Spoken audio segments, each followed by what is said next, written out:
Itoophiyaanonni seenaa isaanii keessatti qormaatilee hedduu murannoodhaan keessa ba'uun har'a barii ol ka'iinsaa irratti argamu. Waggoota 8 darban qormaatileen hedduu jiraatanis murannoodhaan gara milkiitti adeemaa jirti. Agarsiiftuu hojii milkii kanaa keessaa tokko hidha haaromsa guddicha Itoophiyaa yoo ta'u, kunis murannoo fi malli ittiin raawwatame fakkeenya guddaadha. Waggoota 8 dura adeemsi ijaarsa hidha haaromsa guddicha Itoophiyaa qormaataa fi dhiibbaa dippiloomaasii keessa kan ture yoo ta'u, rakkoo sanaan hanqinni faayinaansii hamaan mudachuun isaa dhiibbaa uumuus murannoo fi ciminni Itoophiyaanonni mul'isan hidhichi akka xumuramu ta'eera. Kun immoo Itoophiyaanonni qormaatilee kamiyyuu keessatti abjuu isaanii akka dhugoomsan kan mirkaneessedha. Hojiin jabaan kun kan Itoophiyaanotaa qofa osoo hin taane hojii fakkeenyaa cimaa fi seenaa milkii uummata gurraachaati.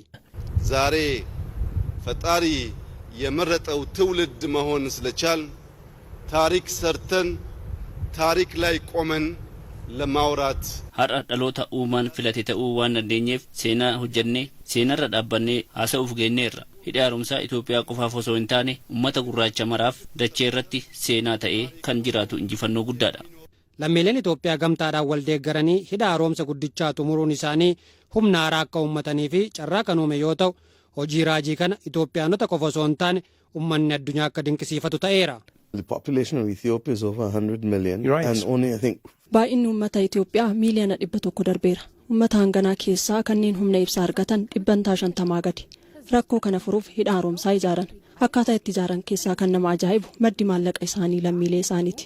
Dhaabbileen faayinaansii addunyaa hundi yeroo gaafataman deebii kennuu didan. Kanaaf immoo gara biyyaatti deebi'uun ofii isaaniitiin maallaqa isaaniitiin ijaarrataniiru. Hojiin kun adawaa jaarraa 21ffaa akka ta'e ministeera muummee Abiyyi Ahmeditti himeera. Fooyyessi diinagdee taasifame rakkoo hamaa biyyi keessa jirtu keessaa baasuu fi dhiibbaa liqaa keessaa ba'uuf akkasumas rakkoo hanqina sharafa maallaqa alaa furuuf adeemsi milkii taasifte mul'istuu guddina diinagdee biyyattiitiif agarsiiftuu guddaadha. Hojiin jabaan kun badhaadhina biyyaa dhugoomsuuf hojii hojjetameen bu'aa mul'ateedha.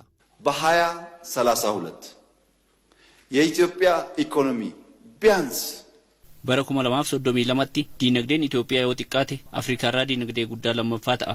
Bara 2036tti diinagdeen Itoophiyaa Afriikaarraa diinagdee guddaa jalqabaa ta'a. Kana milkeessuuf tumsaan waliin hojjechuun dhimma waloo hunda keenyaa ta'a.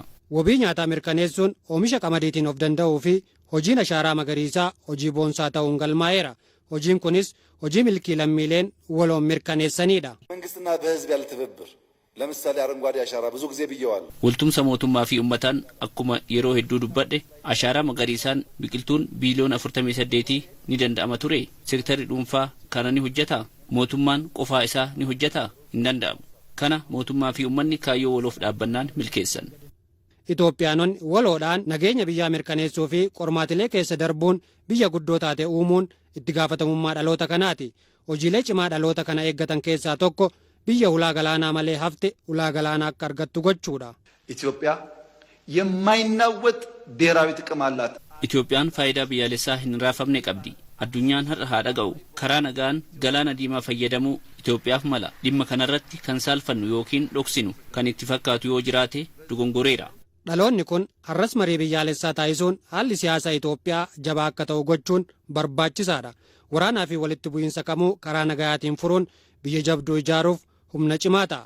Abdiin Itoophiyaa lafa duwwaatti otoo hin taane bu'uura murannoo qormaatilee keessatti mul'ataniini. Rakkooleen akka biyyaatti mudatan ulfaataa ta'anis hojiin hidha haaromsa biyyaalessaa xumuruu bu'aawwan gama qonnaan mul'atanii fi hojiin nageenya milkeessuuf hojjetamaa jiru adeemsa Itoophiyaan gara milkii taasisaa jirtu kan mirkaneessuudha.